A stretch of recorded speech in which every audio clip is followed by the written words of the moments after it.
sama saudara, saudari dan saudara yang dikasihi Tuhan.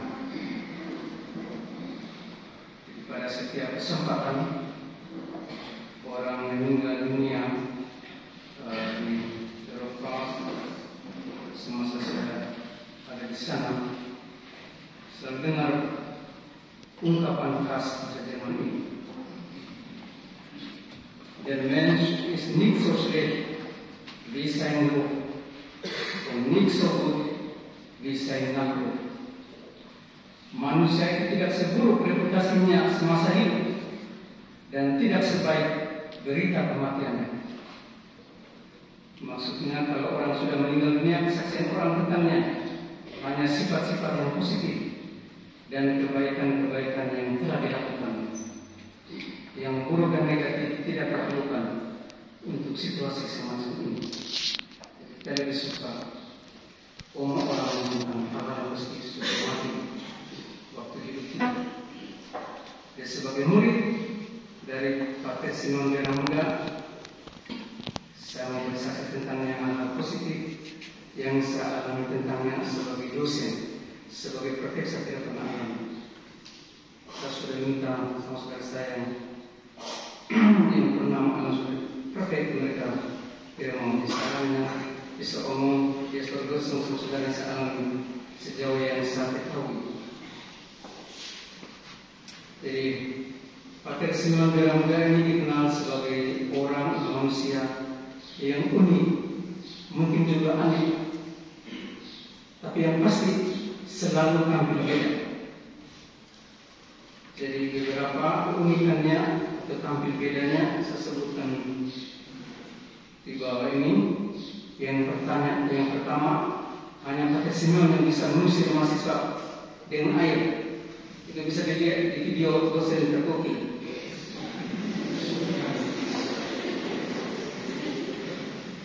Karena kebanyakan mahasiswa filsafat itu lebih suka duduk di belakang daripada di depan. Jadi kesempatan diberikan Pater Simon untuk duduk di depan, tapi tidak mau, maka dipakailah air untuk menghalau mahasiswa untuk bisa duduk di depan. Tapi mahasiswa anggap tidak serius, lihat di video dia ketawa dia. Itu hanya bisa Pater Simon yang buat unik. Yang kedua yang saya dengar, Pater Simon sering misal lagi di susteran pasionis Amin. Jadi sebelum misa beliau selalu lebih dahulu mencari makanan hewan yang dipelihara sapi, babi, potong rumput, dan satu dua potongan rumputnya ada yang tersangkut di brewoknya. Jadi tanpa disadarinya dia pergi ke pela mulai kerana Kristi. Waktu mulai misa mengantar, kalau melihat susah tersenyum. Pikirnya mereka tersenyum karena kakak pengantar yang memesan. Selesai perayaan Kristi, beliau bertanya kepada para suster, mengapa mereka tersenyum waktu perayaan Kristi berbeda? Jawab mereka karena melihat rumput yang terjangkut di brewoknya. Yang ketiga, ada hal lain pada suatu kesempatan misa kuburan. Saudara yang lain datang, Pater datang dari Juba, Pater Simon datang dari Kalipa, lagi meeting dari Lyon. Pada dia yang harus pimpin misa, padahal dia harus pakai juga tanpa berat mungkin. Yang keempat, kertas karbon. Sudah tahu semuanya. Kertas karbon itu menjadi penanam tersendiri. Jadi Pater Otto, Romaas, dan Sains itu angkatan itu pernah mendapat les dari bahasa Yunani dan Injil Matius. Pater Simon beri PR dan rumah suci dengan menggandakan kertas karbon yang asli dipegangnya dan tembusan karbonnya untuk mahasiswa. Waktu ujian semester, kertas-kertas tersebut harus dikumpul kembali. Kalau tidak, jelas sehat. Yang berikut, sahabat kita. Pater Simon pernah membuat taman sahabat kita. Dalam sedia itu sudah 10 tahun berproses dari maupun imam. Biasanya orang buat sahabat kita itu di luar negeri ambil kursus atau buat penelitian, Simon selalu beda.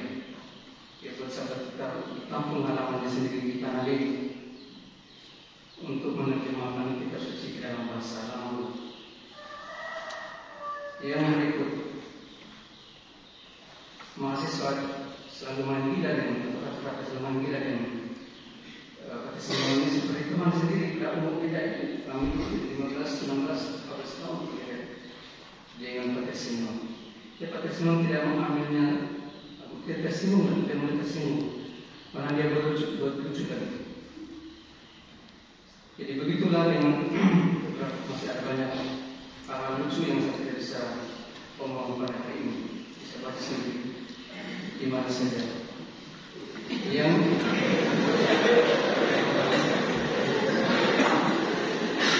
Jadi setelah kita mengalami membaca tentang Pater Simeon yang mau saya tekankan pada refleksi dan kesaksian saya ini, apa yang bisa kita pelajari dari seorang Pater Simeon Wiramuda?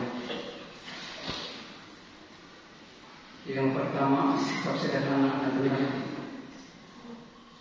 Saya lihat Simon itu pakaian yang itu saja, mungkin double banyak pakaian orang sama. Saya lihat yang itu saja, dan tidak pernah orang ini bilang mama, karena dengan mama itu suami mama itu suami boras sedikit. Itu ada penjelasan biblis yang saya sampaikan kepada kami dari Lukas 14:10. Apabila engkau undang, pergilah duduk di tempat yang paling rendah. Mungkin Tuhan akan datang dan berkata kepadamu, sahabat, silakan duduk di depan. Dan dengan demikian engkau akan menerima hormat di depan mata semua tamu yang lain. Yang kedua, yang kita bisa belajar, dia itu rajin belajar bahasa daerah di NTT dan juga bahasa asing, bahkan bahasa-bahasa adat. Lancar bersikap bahasa-bahasa lain di Flores juga menguasai banyak bahasa daerah dan bahasa asing. Jadi ada pepatah Jerman bilang, "Wer sprake hat, hat die Welt." Siapa menguasai bahasa, menguasai dunia. Tapi itu bukan maksudnya Simon mau menyapa orang dengan bahasa ibunya masing-masing.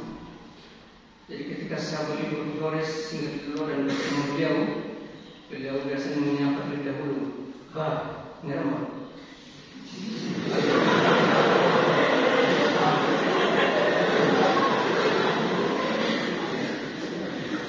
Atau ngerembak itu apa kabar? Atau kau mau ini? Kapan kau datang? Dan dalam hal belajar bahasa atau bidang studi yang lain, pesannya ia selalu sampaikan kepada kami murid-muridnya, belajar sedikit hal tidak apa-apa, yang penting mendalam. Jangan belajar banyak hal, banyak bidang, tetapi tahu sedikit-sedikit.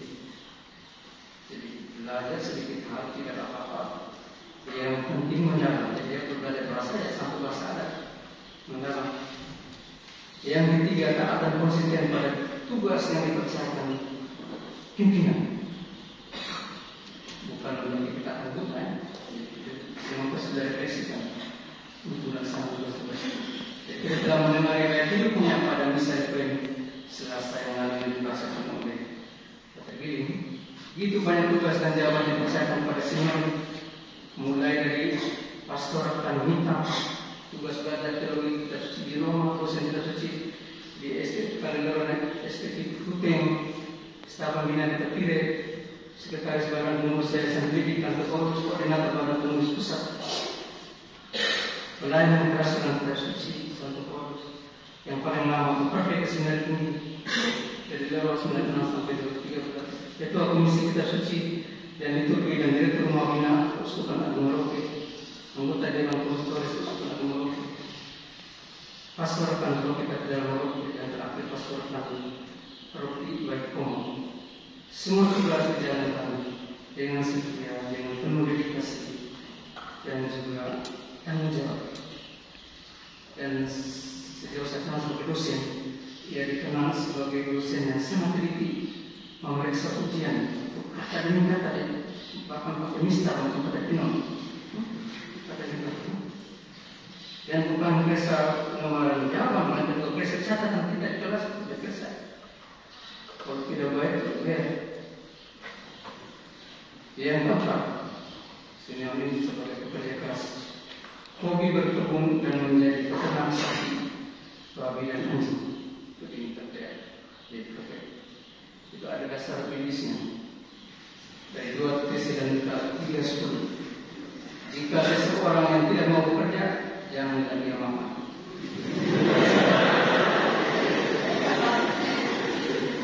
Atau Lukas 10:7. Tuhan bilang Lukasnya untuk makan sendiri atau tujuan untuk menambah kasih. Setiap pekerja patut mendapat upahnya.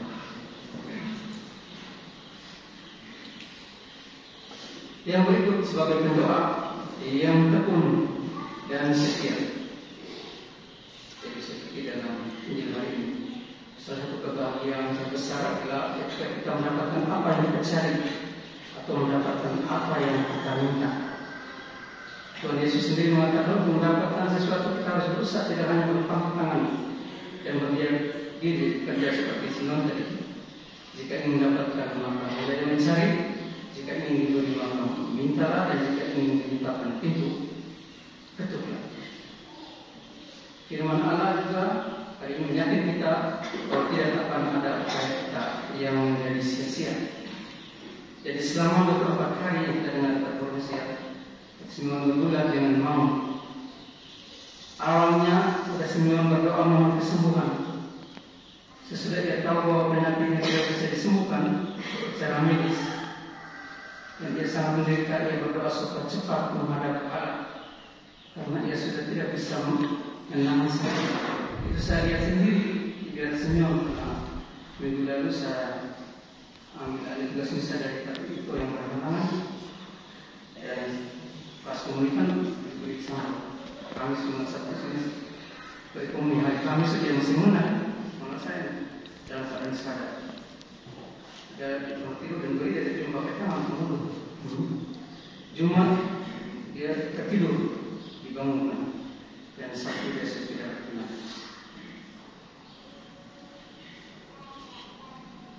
Jadi Tuhan mendengarkan doa pada Simeon, seperti namanya Simeon, berarti Tuhan mendengar. Dia menghadap Allah Pencipta, penebus dan penghiburnya pada pukul 5.30 Senin 10 Maret 2025 bersama Simeon. Dia mengadakan kidung Lukas 2:29. Sekarang Tuhan, perkenankanlah hamba-Mu berpulang dalam damai sejahtera menurut sabda-Mu. Bagi Pater Simeon, kematian hanyalah awal dari kisah yang sesungguhnya. Seluruh kehidupannya di dunia ini hanya merupakan halaman judul dan sampul. Sekarang dia mulai bab 1 dari kisah besar yang tak seorang pun di bumi ini pernah membacanya, yang berlangsung selamanya, dan setiap babnya lebih baik daripada bab sebelumnya. Terima kasih banyak ya Pater. Sudah memberi teladan yang baik untuk kami sama saudaramu, sudah memberi teladan yang baik bagi murid-murid-Mu, keluarga-Mu dan umat-Mu, untuk bagaimana hidup yang baik dan benar sebagai manusia, sebagai biarawan, misionaris dan imam serta sejarah. Selamat jalan dan semoga kita berjumpa lagi di akhir refleksi ini. Sebuah hantu.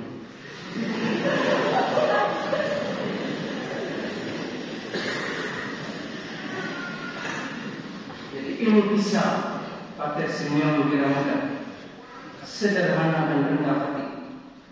Tuhan Yesus sembuhkanlah kami dan kaum muda dari sikap sombong dan coba hati. Amin.